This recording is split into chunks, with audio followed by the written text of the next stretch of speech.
Berakhir sudah sepak terjang Arif Rohman sebagai maling bermodus jambret.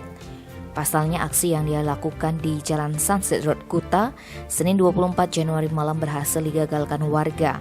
Kasihumas Polresta Denpasar Ibtu I Ketut Sukadi mewakili Kapolsek Kuta, Kompol Orva SM Takalapeta menerangkan penangkapan pelaku bermula ketika korban bernama Vika Mayam Kofomai mengendarai sepeda motor di tempat kejadian perkara sekitar pukul 20.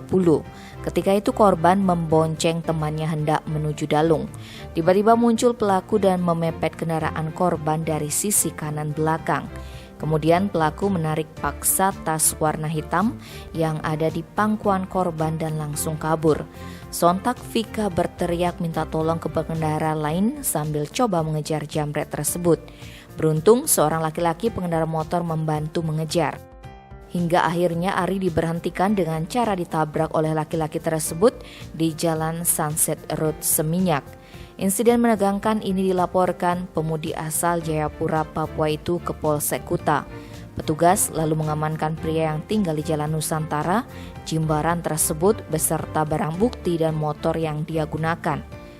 Dari hasil interogasi ternyata aksi ini merupakan yang kedua kali dilakukan pria asal Jember, Jawa Timur itu. Sebelumnya pelaku menjambret HP di Jalan Bypass Ngurah Rai Sanggaran, Denpasar Selatan. Menariknya motor Honda Scoopy yang digunakan untuk melakukan tindak kejahatan ternyata milik orang tuanya. Atas perbuatannya pelaku diancam pidana penjara paling lama 7 tahun. Tim Bali Express melaporkan.